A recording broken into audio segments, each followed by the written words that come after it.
Então, como eu disse, hoje nós vamos falar sobre clamor, sobre gritos vazios. A Bíblia fala de oração, de intercessão, de clamor, de ação de graças.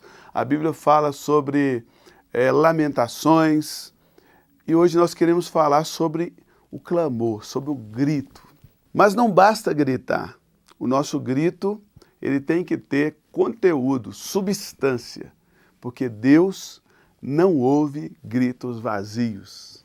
A palavra do Senhor, no livro de Jó, capítulo 35, do versículo 9 ao 13, diz: Por causa das muitas opressões, os homens clamam por socorro contra o braço dos poderosos. Mas ninguém diz: onde está o Deus que me fez?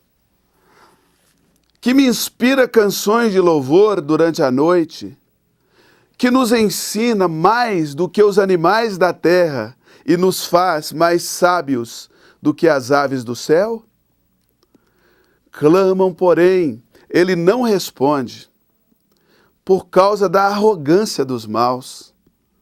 Versículo 13, só gritos vazios Deus não ouvirá, e nem atentará para eles o Todo-Poderoso. O texto de Jó, capítulo 35, em si já é muito explicativo.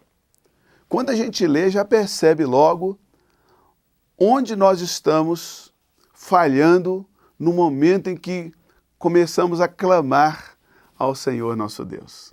Ele diz que as opressões nos fazem clamar. Mas no meio desse clamor, clamamos por socorro ao nosso Deus. No meio desse clamor, muitas vezes, como diz o versículo 10 de Jó 35, não é Deus que está no centro do nosso clamor. É a nossa necessidade. Nós começamos a deixar que a necessidade na nossa vida ocupe o lugar de Deus. Na nossa vida, Deus precisa ser o primeiro. Como diz aqui no versículo 10 de Jó 35, mas ninguém diz, onde está o Deus que me fez? Onde está o Deus que me inspira canções de louvor durante a noite? Mesmo no meio dessa dificuldade, eu preciso ter a inspiração do louvor, da adoração durante a noite. Mas não, ao invés de louvor e adoração, muitos não conseguem nem dormir para sonhar com as coisas de Deus mais. Porque a preocupação é tão grande, aquele problema ocupa o centro da vida daquela pessoa, aquele problema passa a ser o Deus daquela pessoa.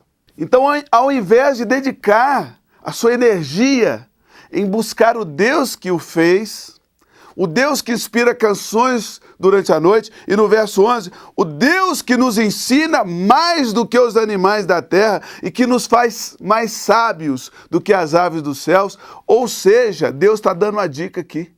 Se no meio da prova buscarmos louvar e adorar esse Deus, Ele vai me dar mais sabedoria, Ele vai te dar mais sabedoria do que os animais, mais do que as aves. E essa sabedoria, acredito eu, é para sair dessa tribulação.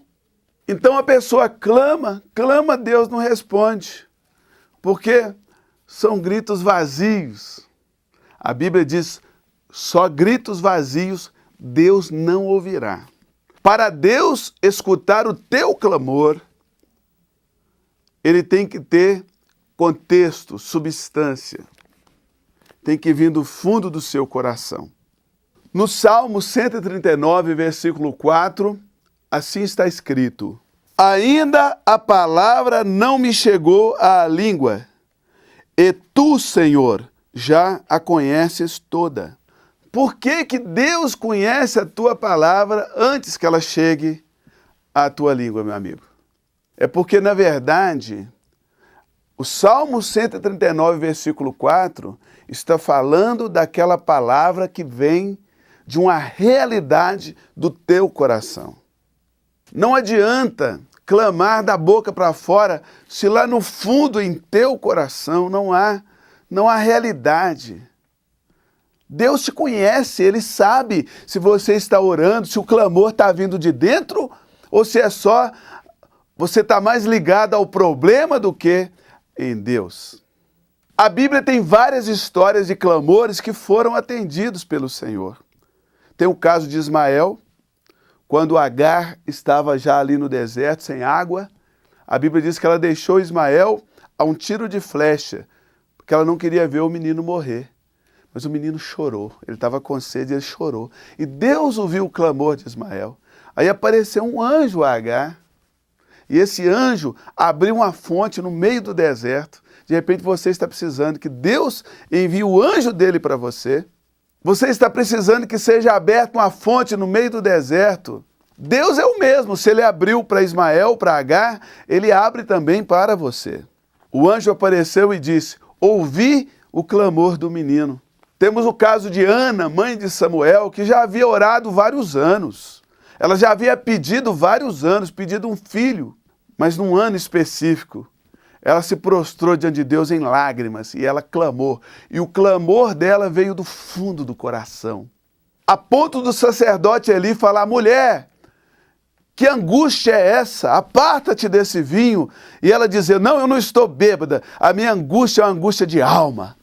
Temos o caso da cidade de Nínive, uma cidade inteira, e eu quero usar especificamente o caso de Nínive. Meu amigo, minha amiga, se você está com dificuldades, se o clamor não está vindo lá do fundo, jejue. O jejum é o segredo para nos quebrantar e fazer o clamor vir lá da nossa alma. Eu sei que jejuar é um sacrifício, mas a minha pergunta não é quão difícil é jejuar. A minha pergunta é: a solução para esta tua causa vale esse sacrifício? Então eu quero que você repita comigo essa pergunta aí na sua casa. A solução do meu problema, essa resposta que eu preciso receber de Deus, vale esse preço? Se a resposta é sim, meu amigo, minha amiga, jejue. Porque o jejum vai quebrantar você, vai fazer com que o teu clamor venha do fundo do teu espírito e ele chegará até os céus, em o nome de Jesus.